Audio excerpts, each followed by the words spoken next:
بسم اللہ الرحمن الرحیم۔ معزز ناظرین کرام، السلام علیکم ورحمۃ اللہ وبرکاتہ۔ معزز ناظرین، سیرت النبی صلی اللہ علیہ وسلم کا دوسرا ایپیسوڈ آپ کے سامنے پیش خدمت ہے۔ سلسلہ رسالت کی نمایاں کڑیاں۔ مکہ میں نہ جانے کتنے انقلاب آئے اور گزر گئے، نہ جانے کتنی نسلیں آئیں اور مٹ گئیں، اور نہ جانے کتنی قومیں حکمران ہوئیں اور بے دخل ہو گئیں، یہاں تک کہ باغ دوڑ قصا کے ہاتھ میں آئی۔ یہ کلاب کے بیٹے تھے اور اسماعیلی خاندان سے تھے۔ قریشی رشتہ داروں اور عزیزوں نے بھی ساتھ دیا اور ہر طرح سے ان سے تعاون کیا۔ معزز ناظرین، مکہ میں اب تک خیمے ہی خیمے تھے، عمارتوں کا نام و نشان نہ تھا۔ کسی میں یہ ہمت نہ تھی کہ سرزمین کعبہ میں کوئی گھر تعمیر کرے یا کوئی اور عمارت بنوائے جو بیت اللہ سے اونچی ہو۔ قصا پہلے شخص ہیں جنہوں نے یہ ہمت کی۔ انہوں نے ایک عمارت بنوائی اور اس کا نام دار الندوہ رکھا۔ وہاں وہ اشراف مکہ کو جمع کر کے شہری مسائل پر غور کرتے اور اہم معاملات میں ان سے مشورہ لیتے۔ وہیں پر مقدمات کے فیصلے بھی ہوتے اور شادی بیاہ کے مسائل بھی طے ہوتے۔ پھر قصا نے قریش کو بھی عمارتیں بنانے کا حکم دیا، چنانچہ انہوں نے کعبہ کے آس پاس اپنے گھر تعمیر کیے، البتہ بیچ میں بہت کافی جگہ چھوڑ دی کہ حاجی آئیں تو طواف وغیرہ میں کوئی زحمت نہ ہو۔ قصا نے اپنے دور میں بڑے بڑے کام کیے جو ایک زمانہ تک یادگار رہے۔ مشعر حرام انہی کی ایجاد ہے، جس پر حج کے دنوں میں چراغ جلتے تھے۔ انہی نے تمام قریش کو جمع کیا اور تقریر کی، بھائیو، کعبہ کی زیارت کے لیے حاجی نہ جانے کہاں کہاں سے آتے ہیں، سینکڑوں ہزاروں میل کا فاصلہ طے کر کے آتے ہیں۔ بھائیو، ان کی میزبانی کرنا تمہارا فرض ہے۔ پھر اس سلسلہ میں انہوں نے 2 عہدے قائم کیے۔ پہلے نمبر پر سقایا، اس کا کام تھا کہ حاجی آئیں تو ان کے لیے میٹھے پانی کا انتظام کرے۔ زمزم کا کنواں بند ہو چکا تھا، اس لیے پانی بہت نایاب تھا، بہت دور دور سے لانا پڑتا۔ نبیذ وغیرہ کا بھی انتظام اس کے سپرد تھا، جو عربوں کی خاص چیز تھی۔ دوسرے نمبر پر جو عہدہ قائم کیا گیا وہ رفادہ تھا۔ قریش نے ایک سالانہ رقم مقرر کی جس سے مینا اور مکہ میں حاجیوں کی ضیافت کی جاتی۔ کعبہ سے متعلق بھی ایک عہدہ قائم کیا اور اس کا نام حجابہ رکھا۔ معزز ناظرین، جو اس عہدے کا ذمہ دار ہوتا وہی کعبہ کا مرکزی کردار ہوتا۔ کعبہ سے متعلق سارے کام اسی کے سپرد ہوتے۔ کوئی کعبہ کے اندر جانا چاہتا تو پہلے اس سے اجازت لیتا، اس کی اجازت کے بغیر اندر جانا منع تھا۔ یہ تینوں عہدے عربوں کے نزدیک بہت محترم تھے۔ اگر کسی کو ان میں سے کوئی عہدہ مل جاتا یا کسی عہدے میں دوسرے کا شریک ہو جاتا تو مارے خوشی کے وہ پھولا نہ سماتا، سمجھتا کہ گویا اسے کسی ملک کی بادشاہت مل گئی۔ یہی وجہ ہے کہ قصا نے ان سارے عہدوں کو اپنے لیے مخصوص رکھا۔ معزز ناظرین، یہ عہدے تو حج اور کعبہ سے متعلق تھے۔ ان کے علاوہ اور بھی کئی عہدے تھے جو سب قصا کے ہاتھ میں تھے۔ پھر جب وہ بوڑھے ہو گئے اور ساری ذمہ داریوں کا بار اٹھانا دشوار ہو گیا تو انہوں نے یہ تینوں عہدے عبدالدار کے سپرد کر دیے۔ یہ قصہ کے سب سے بڑے بیٹے تھے۔ بعد میں یہ عہدے عبدالدار سے ان کے بیٹوں میں منتقل ہو گئے۔ قصہ کے ایک اور بیٹے تھے عبد مناف، چونکہ ان کی اولاد اثر و رسوخ میں عبدالدار کی اولاد سے بڑی ہوئی تھی، اس لیے انہوں نے فیصلہ کر لیا چچیرے بھائیوں سے ان عہدوں کے چھیننے کا۔ معزز ناظرین، چنانچہ بڑی کشمکش رہی۔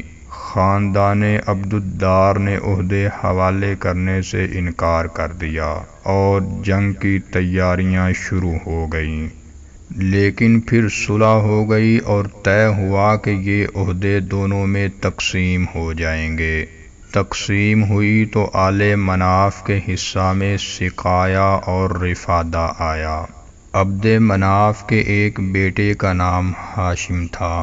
یہ بھائیوں میں سب سے بڑے تھے، قوم میں ہر دل عزیز تھے، مال و دولت سے بھی بہرہ مند تھے، اس لیے یہ دونوں عہدے انہی کو ملے۔ ہاشم بہت درد مند، غریب پرور اور رحم دل انسان تھے۔ یہی وجہ ہے کہ دادا کی سنت انہوں نے بھی جاری رکھی، چنانچہ حاجیوں کے لیے کھانے کا انتظام کرتے۔ نہ صرف حاجیوں کے لیے انتظام کرتے بلکہ مکہ کے غریبوں کا بھی بہت خیال رکھتے۔ انہوں نے اہل مکہ کی مالی حالت بہتر بنانے کی بھی تدبیریں سوچیں۔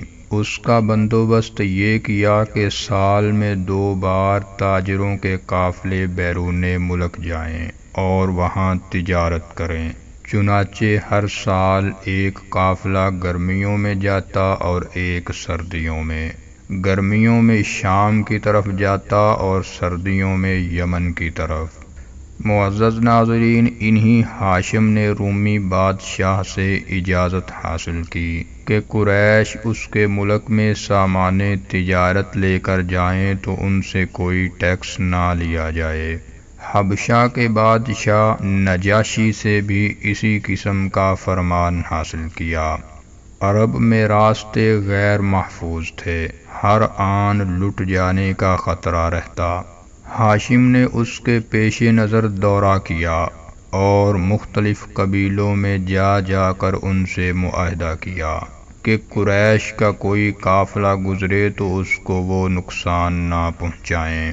اس احسان کے بدلے میں قریشی قافلے ان قبیلوں میں خود جائیں گے، ان کی ضرورت کی چیزیں لے جائیں گے اور ان سے خرید و فروخت کریں گے۔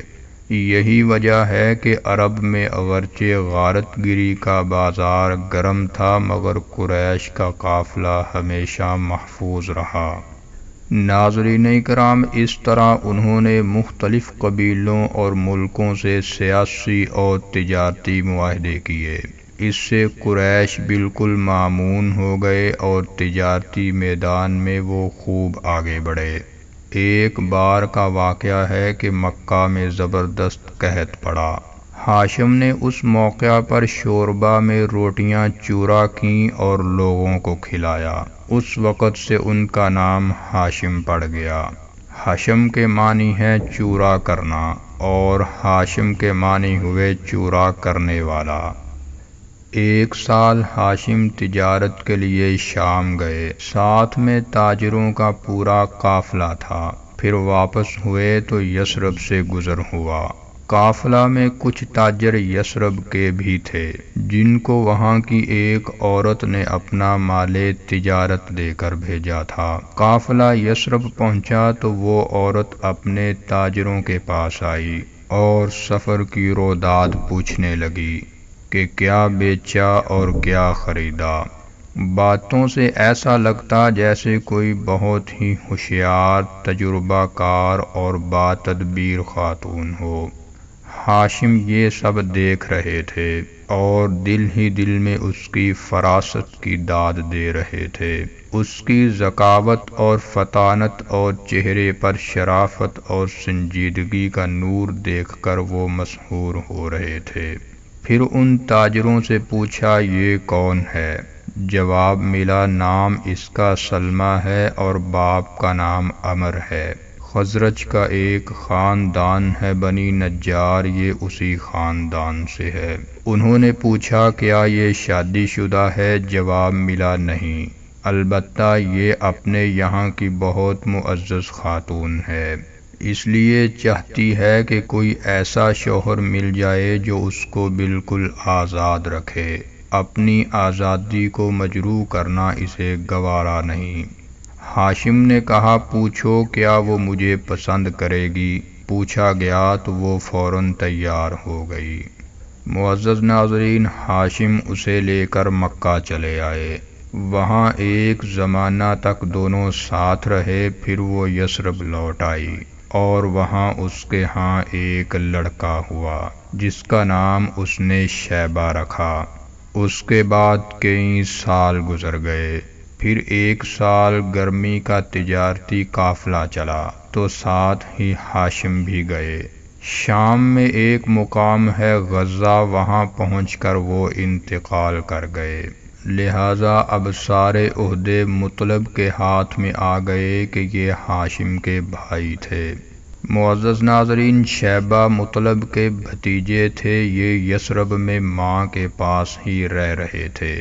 اب مطلب کو ان کی فکر ہوئی اور انہوں نے طے کیا کہ بھتیجے کو مکہ میں لائیں کہ یہیں ان کا دھدیال ہے، یہیں باپ کا پورا خاندان تھا۔ چنانچہ مطلب اس غرض سے یثرب گئے۔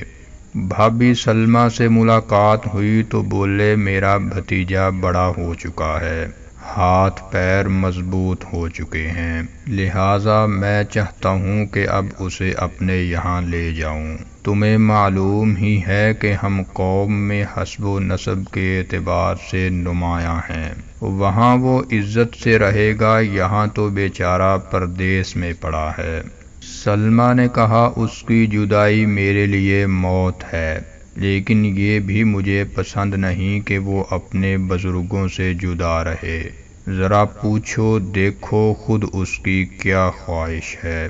ناظرین اکرام، مطلب نے بھتیجے سے پوچھا تو جواب ملا جب تک ماں کی اجازت نہ ہو میں کہیں نہیں جا سکتا۔ سلمہ نے مطلب کا اصرار دیکھا تو تیار ہو گئیں اور کلیجہ پر پتھر رکھ کر اجازت دے دی۔ چنانچہ مطلب 3 دن مہمان رہے، پھر چوتھے دن شیبہ کو ساتھ لے کر مکہ روانہ ہو گئے۔ اس وقت شیبہ کی عمر 8 برس تھی۔ دونوں ایک ہی اونٹ پر سوار تھے، مطلب آگے تھے اور شیبہ پیچھے۔ مکہ میں وہ داخل ہوئے تو لوگوں کو گمان ہوا کہ یہ مطلب کا غلام ہے جسے کہیں باہر سے وہ لے کر آ رہے ہیں۔ چنانچہ دیکھتے ہی انہوں نے شور مچایا، مطلب غلام لائے، کیا تم نے مطلب کا غلام دیکھا؟ دیکھو مطلب کا غلام۔ ناظرین اکرام، مطلب نے اس طرح کی آوازیں سنی تو بولے اہل قریش تم بھی عجیب لوگ ہو، یہ تو میرا بھتیجا ہے، بڑے بھائی ہاشم کا بیٹا، یثرب میں تھا، وہاں سے لے کر آ رہا ہوں۔ معزز ناظرین، لیکن یہ نیا نام جو بے ساختہ زبانوں پر آیا تھا اصل نام پر غالب آ گیا۔ ماں نے ان کا نام شیبہ رکھا تھا اور وہ اسی نام سے مشہور تھے، لیکن اب اصل نام کسی کو یاد تک نہ رہا اور اسی وقت سے وہ عبد المطلب ہو گئے۔ تو ناظرین اکرام، یہ تھا سیرت النبی صلی اللہ علیہ وسلم کا دوسرا ایپیسوڈ۔ السلام علیکم ورحمۃ اللہ وبرکاتہ۔